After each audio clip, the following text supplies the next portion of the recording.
It's time for Wise Money with Korhorn Financial Group with certified financial planners Kevin Korhorn, Mike Bernard, and Josh Gregory.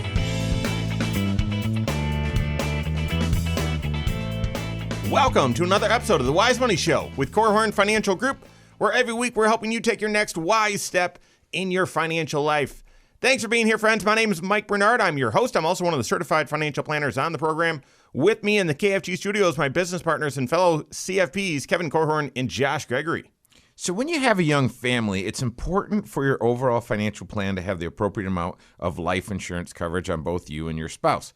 However, should you have life insurance on your dependent children as well? We're helping you answer that question and more coming up on today's episode. I'm just going to tell you right now, I had one philosophy, and when I became a parent, it changed. It apparently changed, and I'll explain why, and maybe, this will help you make a great decision or be prepared to make a decision in your financial life. If you have a question for us, for the show, or need some help, you can reach out to us a few different ways. Call or text 574-222-2000. That's 574-222-2000. Online, wisemoneyshow.com, and then all over social media, wherever you're at, we are there as well. Risk management, protection planning, is one of the 6 areas of your financial life. Not to overwhelm you here, but your decisions in that area need to be connected to the other areas of your financial life, okay, and bring synergy. And so you can't look at life insurance or disability insurance or whatever in a vacuum, okay? You've got to look at it as it fits with the rest of your overall financial life. And when you're looking at protection planning, there's the risk of, passing away at a time when you're financially vulnerable, so you need life insurance, not being able to work and earn an income, that's disability insurance, needing care, needing assistance later in life, that's long-term care insurance you'd consider there. Having a health emergency and having a lot of medical expenses, so you need health insurance to help cover that. And then causing liability, causing damage to a person or property, that's home and auto insurance. And those aren't just avenues where, okay, well, here's the insurance du jour. No, how should you manage that risk? And if you're going to transfer that risk, you're buying some insurance.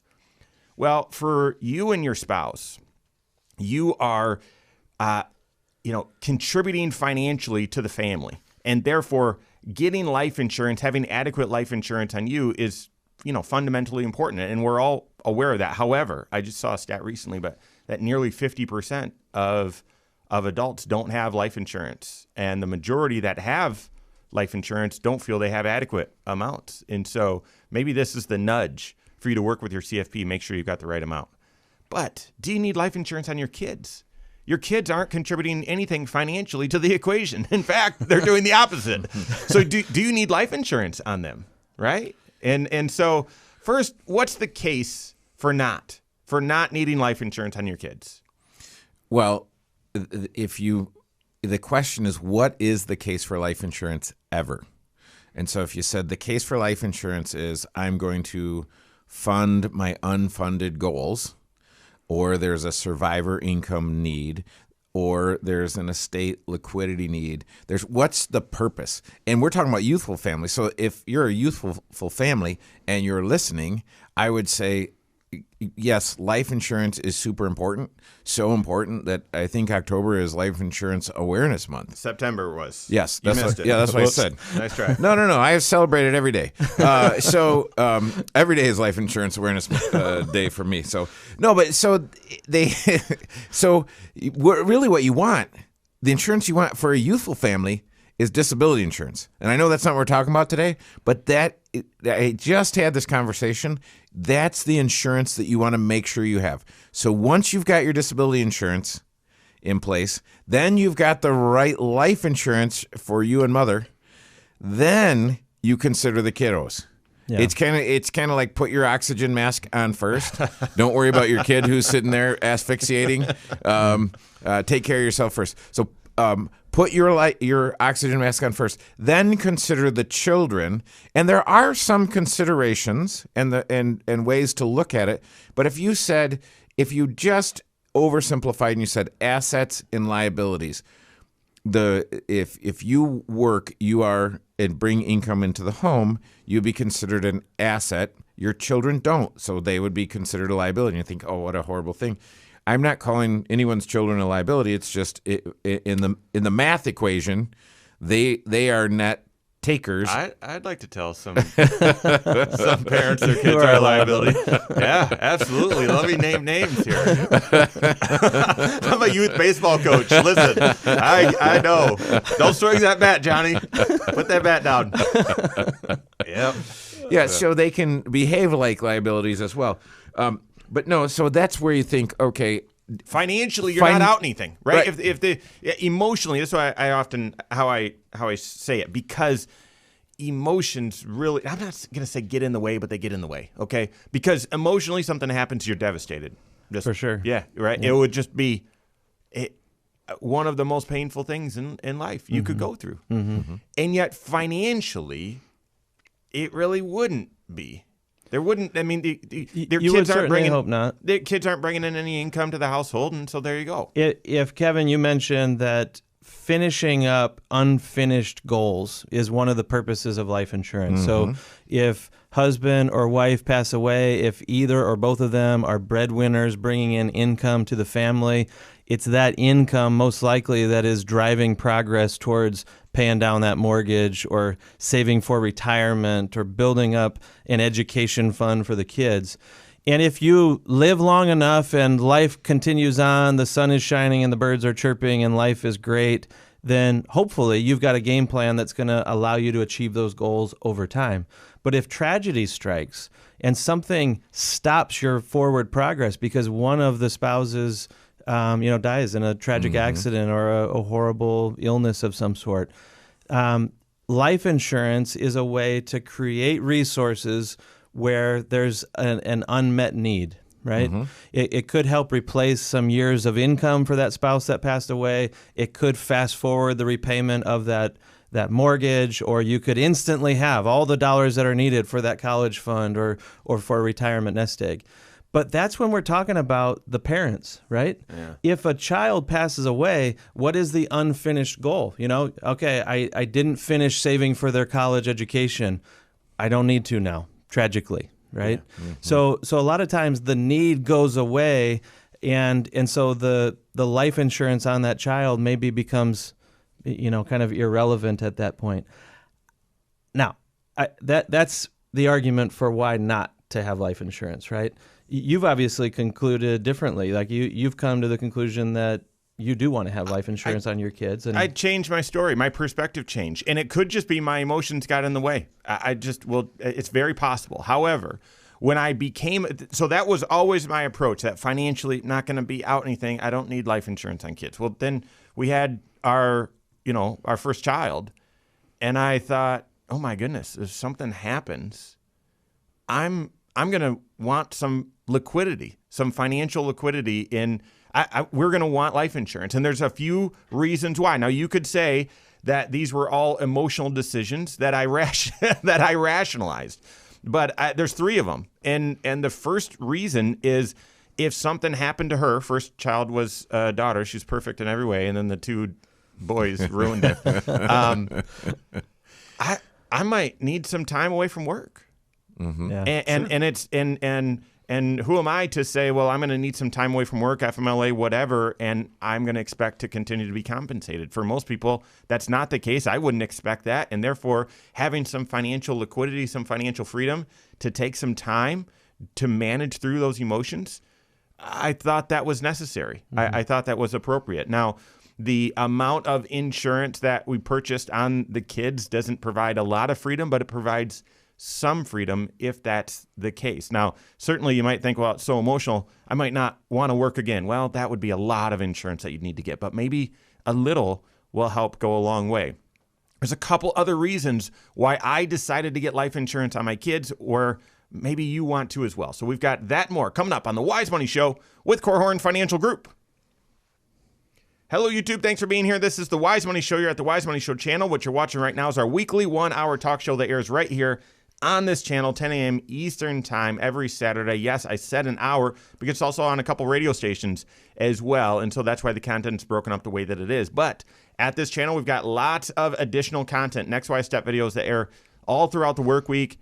10 minutes long, 8 minutes long, something like that. We've talked about this issue. We've talked about lots of issues. If you've got a financial question or scenario you're dealing with, likely we've made content about it to help you take your next wise step and take a comprehensive financial planning approach. So make sure you hit that subscribe button, turn on notifications, and if you like the content, and you can leave questions in the comment section as well. Thank you very much.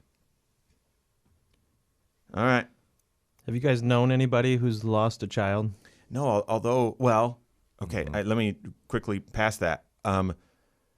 Cindy was at her work yesterday, and a kid, pediatric dentistry, that's where she works, for those of you that didn't know. 16-year-old is talking about just really nonchalant how he's got a brain tumor. Whoa. And so they're trying to fill some cavities, and he's like, yeah, start treatment. I got radiation. They're not even sure they can get the tumor out because of where it's located. And it's like, oh my goodness. Wow. So just crazy. But yeah. I've only known one who, like at the time when the child passed away in a tragic accident, but I've known a few others who are older and it happened years and years ago. And they're some of the most joyful and just beautiful people. Like somehow God helped them get through all of that. And I don't know what it was like going through it during the grieving process, but on the other side of it, just the depth of their character and empathy and just the good that's come from it, from a horrible situation. That's not always the case, right? And no, it is when things happen in reverse order like that. Yep. It typically, even folks that are older and their adult children die. Yeah. It is very, very difficult to recover from. Yep. All right, here we go. Second segment, we'll kind of continue talking about these reasons why, and then where do you get it from? Where could you get it from? Whatever. So, all right. Should you get life insurance on your kids? What are the reasons why? What are the reasons why not? And if so, if you should, where should you get it from? We're helping with that right now. This is the Wise Money Show with Korhorn Financial Group.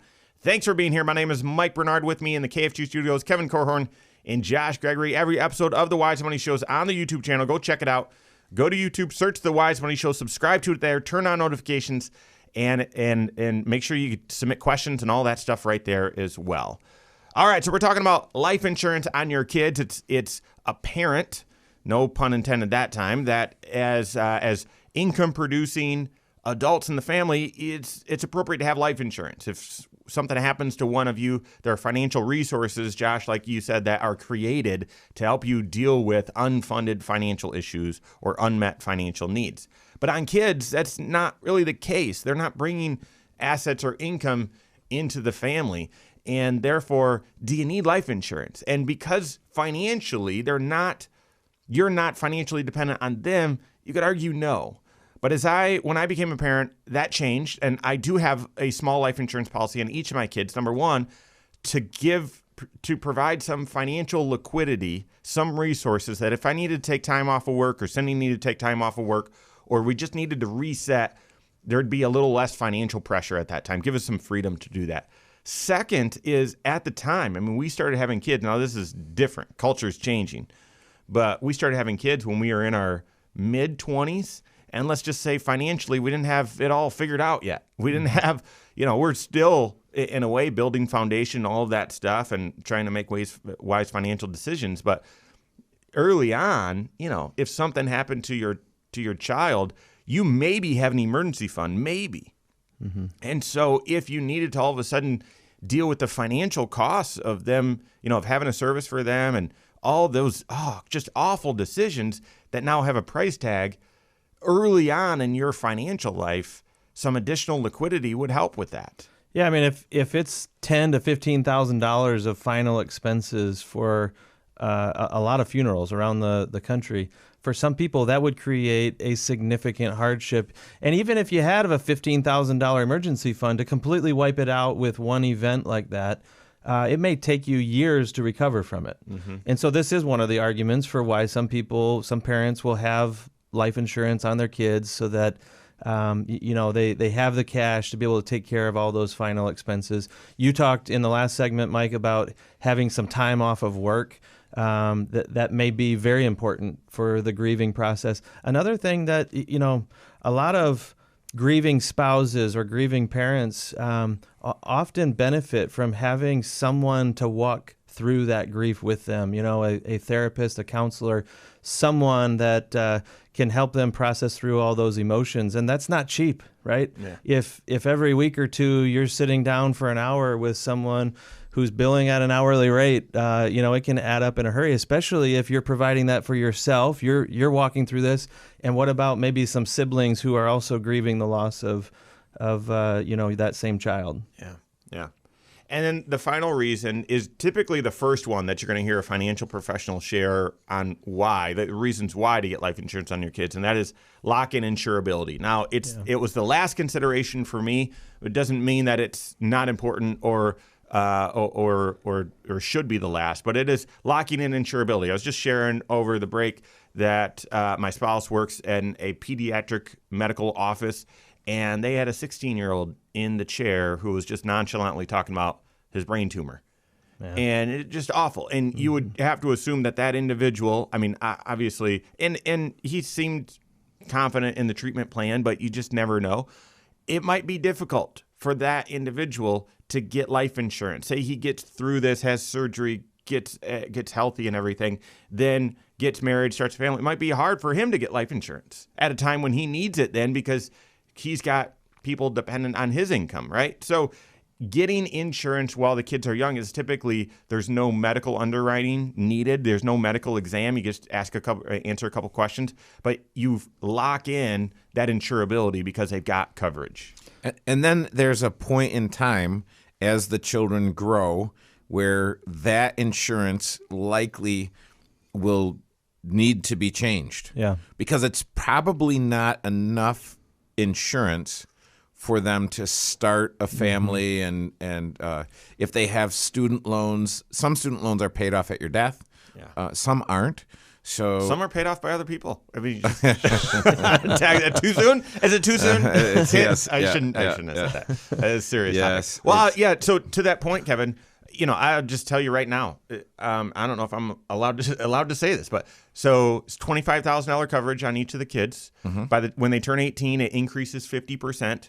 This sounds like a big number. It goes to $37,000. Okay, and then when they turn 21, it goes to $50,000 total. It's called a jumping juvenile policy, and I think this isn't an infomercial or commercial for it. But it's not. That's not going to go very far. It's a little something, right. And the cost is $120 a year, $140 a year, something like that.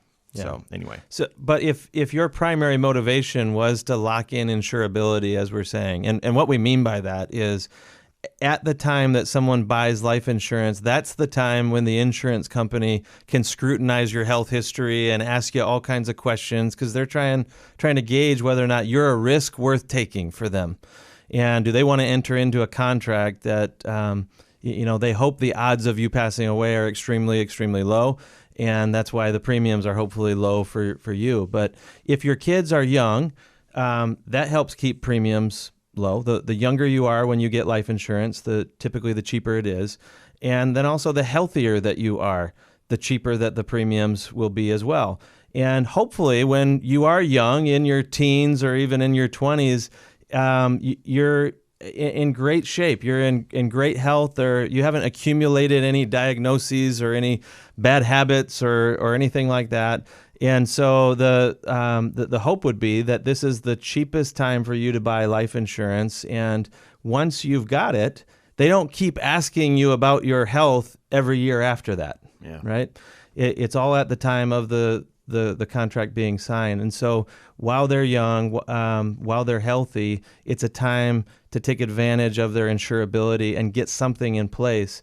But as you said, $50,000 isn't enough for them to provide for their own family someday, right? So if that's all the insurance that they go into adulthood with, and there is some significant change in their health where they can't get insurance anymore, or they would pay significant premiums, that earlier policy that you help them put in place becomes even more valuable. That's right.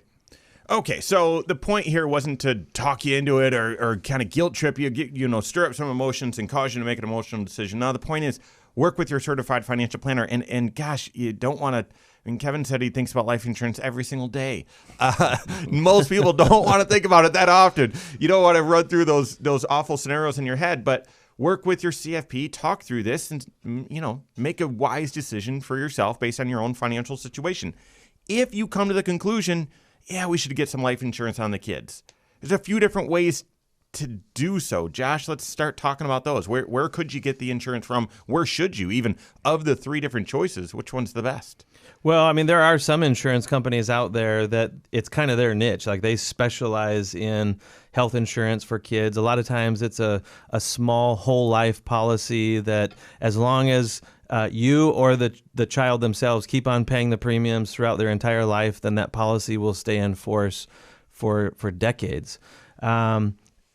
So that would be buying a direct policy on the child themselves. Yeah, so that's what I have. Okay, and I would probably say that would be the most common or maybe first one that you should consider, because that is a policy that they'll have for their entire life. It's a whole life policy, meaning the payments you make are going into cash value and so on. That insurance can be there forever. The other options, that's not the case. So what are some of the other ways that you could get life insurance on your kids? Compare and contrast, pros and cons. We're going to hit that and more coming up on the Wise Money Show with Korhorn Financial Group.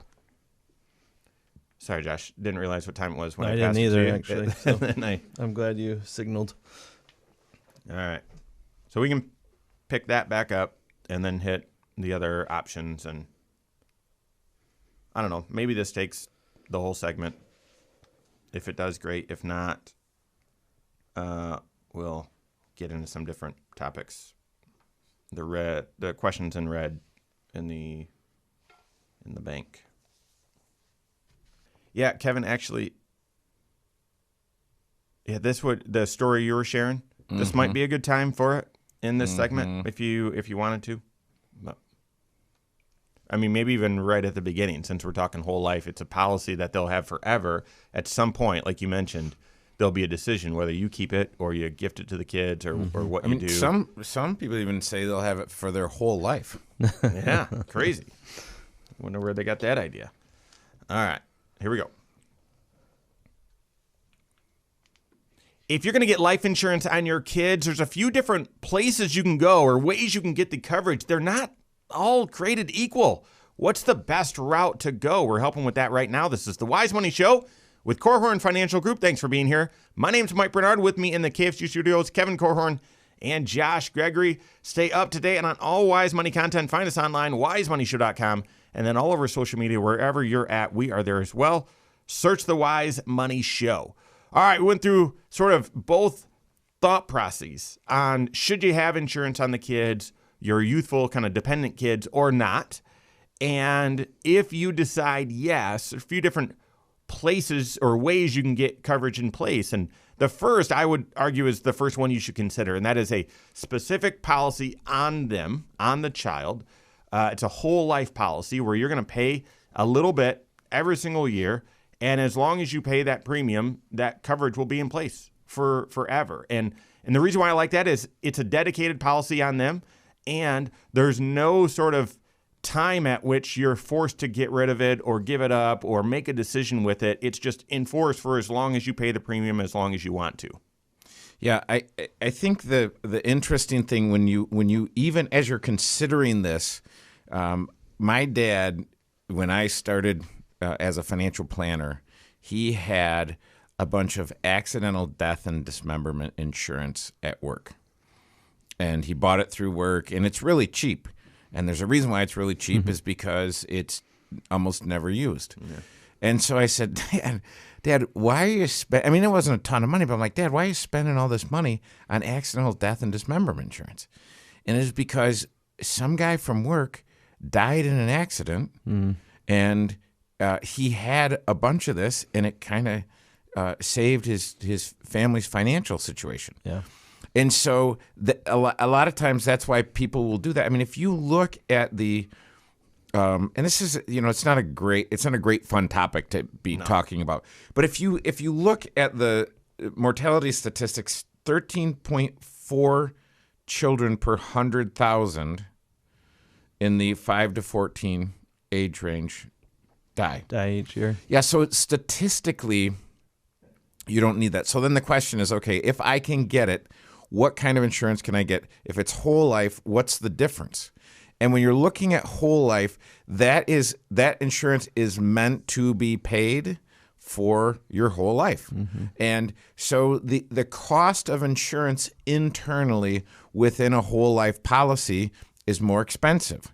And so we have some clients that we're working with right now, and they have 2 adult children, and they bought universal life policies for their children when they were still minors. And now those policies each have, let's say, 10 grand in them. So they said, well, what do we do for each of our children? Well, the children have different situations. And one child is super financially responsible. So you say, hey, for the child that's super financially responsible, let's figure out what kind of insurance they need. And typically, once they're an adult and there's an insurable interest, there's a need to have insurance, they can get great insurance. And I say, well, do it when you're young and healthy before you've had your first financial event, or you've put on sympathy weight as your wife is having babies, or whatever the situation is. Get it and get a bunch of it when you're young. And I personally have just lean towards, hey, get a 30-year term and pay that premium. Statistically, you're not going to use it. Yeah. And so because we looked at the cost within this universal life policy, and the cost per 1,000 is about 3 times what term insurance per 1,000 is. Now the difference is the term policy, it's underwritten to go 30 years. That's it. Yeah. You could at some point convert it to a permanent policy, and there's some other things that you can do. But the big idea is, hey, look, I'm going to pay this for 30 years, and it's like my car insurance. I'm going to pay the premium and hope I never use it. Yeah. So that's the idea. So at some point, you may go from whole life to term insurance. And you may then gift the whole life policy to that child at a certain age. It might have a little cash value at that time, or you might say, we don't need it. Once we get the term policy in place, now we've locked in that insurability again. We don't need to keep this smaller policy. It's got a couple $1,000s of cash benefit. Let's just cash it out and either keep the cash or give it to the child or something like that. Yeah, and because that's where you want to simplify. Because with these folks, we looked and we said, okay, you bought this 10 years ago. Has anything changed in your financial life? Well, everything's changed in their financial life. And a lot of times, your life insurance policies don't keep up with the changes that you're making. Yeah. Or the gradual increase in your net worth. And you say, hey, well, now I'm self-insured. Well, all right. What should you now do with the life insurance that you have? Yeah. The opposite can happen too, right? You could upgrade your house and now you've got twice the mortgage that you once did.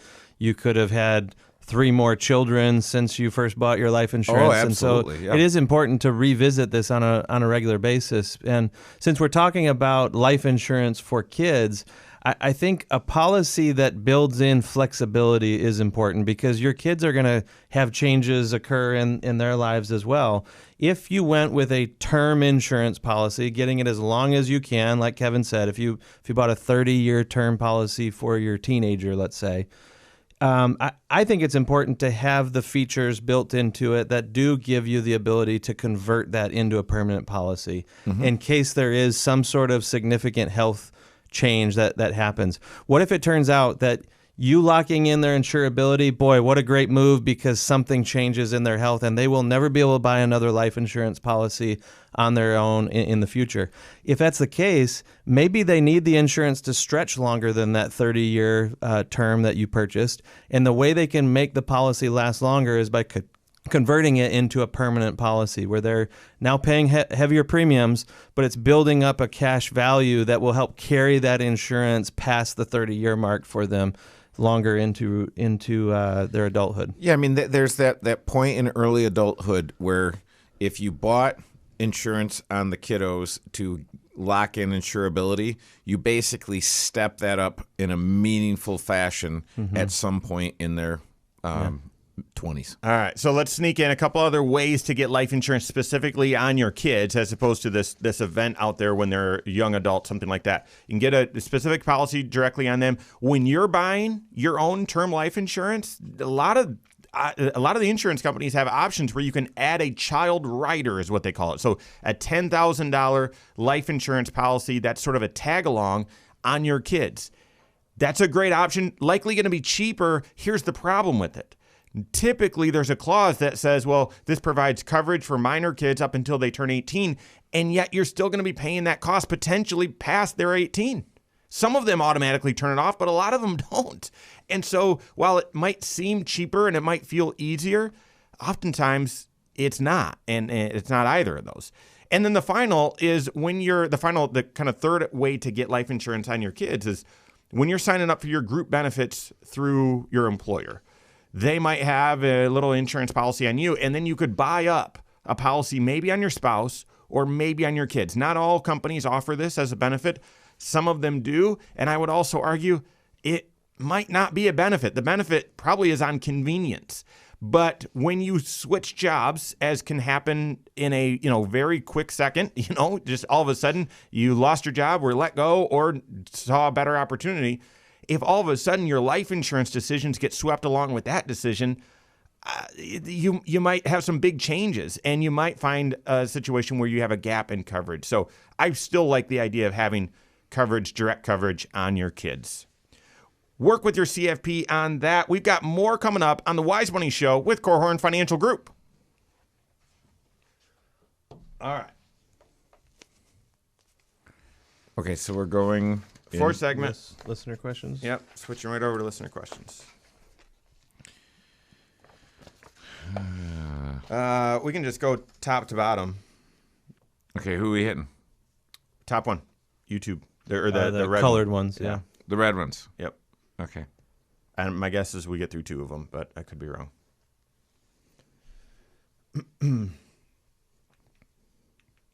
Thanks for being here. This is the Wise Money Show with Korhorn Financial Group. My name is Mike Bernard. With me in the KFG studios, Kevin Korhorn and Josh Gregory. Every episode of the Wise Money Show is on podcast wherever you listen. Search the Wise Money Show. Follow us there. Subscribe to it there. But then also rate the program. We appreciate that. That's helpful feedback for us, but it also allows other folks looking for content on wise financial principles, helps them find us. So we appreciate that. Listen to the Wise Money Show on podcast. All right, let's shift gears here. We're transitioning into questions from fans of the show, and those of you weekly listeners know we haven't gotten to questions in a while. I've pulled some out and made them headliner topics for the show, but we've got a long list here. We're going to start the question that came from the YouTube channel. Here's what it said. Hey, here I am, excited that I'm about to finish paying off my house, but everyone that I know says that I will pay more taxes, and they mention all this negative stuff. Now I'm doubting whether I should pay off my house. Should I pay it off or continue to pay on a mortgage? Guys, what do you think? First of all, what's the negative stuff? Because it feels like there's just a lot of hearsay, all hat, no cattle sort of thing. There's a lot of boogeymen out there. Yeah, for sure. That there's going to be a whole bunch of unintended consequences. If you pay off your mortgage early, then you're going to lose some tax goodies. And what they're referring to, I in my opinion, this was a bigger deal a handful of years ago, back before most Americans started taking the standard deduction on their tax return. Mm-hmm. More people used to itemize their deduction, so they would total up a whole series of expenses. Their charitable gifts that they give, the taxes that they pay to the state and local governments, even their real estate taxes are deductible. Or mortgage interest was another one. And so if mortgage interest suddenly goes away because you're not paying a mortgage anymore, the thought was that, well, you're giving up a tax deduction. And the reality is you're also giving up a significant expense, right? That tax savings for that mortgage write-off was a fraction of the actual cost that you were sending out to the bank. And so that argument I don't personally buy. But another one related to taxes is the real estate taxes themselves. Some jurisdictions, some counties give you a mortgage deduction, or they give you a reduction on your real estate taxes if you have a mortgage in place. And at least in our neck of the woods, it's not significant. You know, it might be $50 a year that you would be giving up if you eliminate your mortgage. And again, that's just a little bit more cost on your real estate taxes. But think about what goes away when you're not making that mortgage payment anymore. Mm-hmm. I mean, I couldn't say it any better than that. I mean, we get this question all the time, and you might have considered it or thought about it yourself. But when you're making your mortgage payment, a certain amount is going towards escrow, just into a separate bank account that the bank controls, and that's what they're going to use to pay your property taxes and your homeowner's insurance. But the rest of your payment is split up between interest and principal, and the interest portion doesn't help you. It's just direct cost. Right. The interest portion is what is deductible as an itemized deduction. And therefore, as Josh said, if you're still itemizing, the tax benefit you get is a percentage of the interest cost. Well, I'd rather have 100% of the interest gone. Yeah. That's going to be cheapest for you. Now, if the decision is, well, I've got resources, I'm paying extra on my mortgage, should I continue to pay extra on my mortgage, or should I save up and do something else with this money? Now, that's a compelling financial planning question. That's right, because now you're comparing different options, right?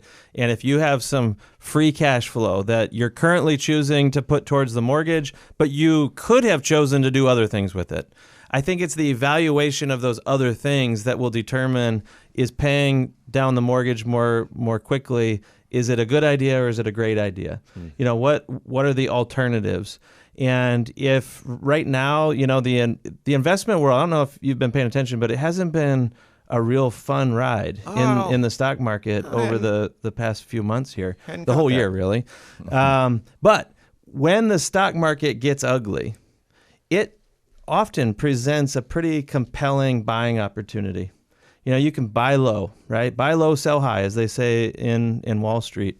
And the lower that the stock market goes, the better chances are that your investment, your new dollars into the mutual funds or into your retirement plan at work or a Roth IRA, the better chance that has some quick pop to it. You know, over the handful of years to come, during a recovery, you can experience some pretty significant growth. And that growth, that rate of return that maybe you could put yourself in a position to take advantage of, it might be better than the interest that you're saving yourself by paying down on the mortgage, especially if you were one of the millions of Americans who refinanced in the 2000-2001 period when interest rates were so low. It feels like a distant memory now that mortgage rates have crept back up pretty rapidly. Yeah. So I think for sure, this is what I would tell you. Get excited about paying off your mortgage and ignore the naysayers. One thing that you may want to do is have something in your back pocket as far as a home equity line of credit that sometimes that still allows you to have the mortgage deduction. Yeah. I also wonder about if you paid off the mortgage and then used that money, whatever you were paying towards your mortgage payment, you use that to continue to or contribute more to your 401k or IRA, and then you supercharge those tax deductions and tax benefits. Mm-hmm. So point is, work with your certified financial planner. Paying off your mortgage is something to celebrate. And if you're paying extra on your mortgage to get it paid off quickly, make sure that's the wise choice. That I would argue you should be funding the right amount towards retirement first. And then if there's extra that you can still afford for goal achievement money, then talk to your CFP whether you should contribute even more towards retirement or pay down the mortgage faster. So good question. Next question here, and there's a few ways to interpret it. So guys, I'm going to need your help here. So it comes from Scott. Send it in at wisemoneyshow.com. Hi, I'm turning 62, and deciding what my best options are for taking Social Security.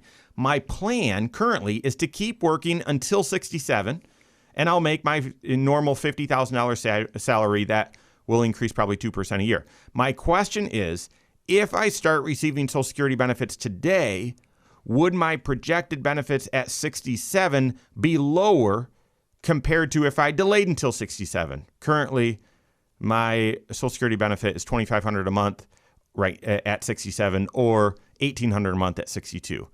There's a couple of ways. Yeah, I'm getting a few different signals there. The first one that I guess I would just point out right away, Scott, is if you're 62 right now, you are eligible. You could start drawing your Social Security right now. However, if it's before your full retirement age of 67, then it's technically called a penalty. Your Social Security will be penalized for every dollar you earn from wages above a certain threshold. And that threshold, I don't have it right in front of me, Call guys. it 20,000. 19,000. I'm going to call it 19,000 because it's closer. So if you keep making 50 grand, you will have turned on Social Security only to receive no benefit because all of it would be penalized away. That's right. So I'm not sure. I don't believe that's what you're insinuating in this question, but we do get that question at least once a year. Oh, I finally reached to the point where I could turn on Social Security. What if I continue working a certain amount and draw my Social Security, and then I can just do something with that Social Security? Nah, you can't really double dip. They'll penalize it. Mm-hmm. So I was almost interpreting, is the thought that does he believe that if he starts at 62 and keeps on working, when he gets to full retirement age, does it somehow jump up to that quoted benefit or something? No. And the reality is, once you start your Social Security, you're locked in. Like there are ways within the first 12 months that you could stop it, pay it back, and almost kind of get a little bit of a do-over there. But it's not like if you locked in at that $1,800 a month amount at age 62, by the time you get to 67, it doesn't jump forward to the 67 or full retirement age benefit of $2,500 that you were quoting, even if you kept on working. The other way you could interpret it, or that I'm interpreting the question, is what if I retired now at 62 but decided to delay my Social Security until full retirement age? Would my Social Security at full retirement age be reduced because I stopped working 5 years sooner? Would it be? Yeah, potentially. Yes. They're assuming that from now until your full retirement age that you're going to keep earning at that same amount or slightly higher. However, your Social Security is calculated on 35 years of work history, so it might not make a big impact. They have anticipated that in the calculation. When they're giving you an estimate out there at age 67, even in the fine print, I think on these Social Security benefit statements that you receive once a year, it says it is based on the assumption that you keep on earning this dollar amount. And most likely it's showing, something very similar to what you earned last year. So if all of a sudden that income stops or it drops significantly, then you may not actually receive the amount that they estimated for your full retirement age. The plan has to, or life has to play out the way that they have estimated for those numbers to be true. Mm-hmm. But normally it's not an enormous decline if you retire sooner and start drawing, or if you retire sooner and don't have those additional years of working income. But listen, if you took a siesta, or if you stayed home with the kids for several years and you don't have a robust work history, I mean, your Social Security is based on 35 years of work history. So if you've been working since you were 21 with no stop, then it's probably not going to make a big impact. It will be some, but not huge. But if you worked until 25, then stayed home with the kids until 42, and then started again and switched jobs and worked part-time, I don't know. This could play a bigger role than what what it could for other folks. So I think the point here that I would illustrate and that I'm seeing here, $1,800 a month in Social Security at 62 versus $2,500 a month for the rest of your life at age 67. Those are real numbers. This is a big increase. Yep. It points to something, Josh, that you talk about all the time, and that is as you're doing your retirement planning and projecting out when you could confidently retire, waiting just one more year, 1 year could make a lot of difference. That's exactly right. And Social Security is one of the examples of an improvement that 1 year buys, because instead of having such a significant reduction at age 62, waiting 1 more year, essentially, if you use rough math and said it's going to be an 8% higher benefit by waiting that additional year, but you get that 8% higher amount for the rest of your life. Yeah. Right. And not only that, but you also have more time to be saving for retirement, more time to be paying down debt, more time to let those investments grow without being disturbed. 1 more year matters for sure. Work with your CFP, plan it out, map it out, look at, well, if I'm done at 64, how does that compare to being done at 65, and make a wise decision there. All right, that's all the time we have for today. On behalf of Josh Gregory, Kevin Korhorn, all of us at Korhorn Financial Group, have a great weekend. We'll see you next Saturday for the Wise Money Show with Korhorn Financial Group. Securities offered through Silver Oak Securities, member FINRA/SIPC. Advisory services offered through KFG Wealth Management, LLC. Doing business as Korhorn Financial Group. KFG Wealth Management, LLC and Silver Oak Securities Incorporated companies are unaffiliated.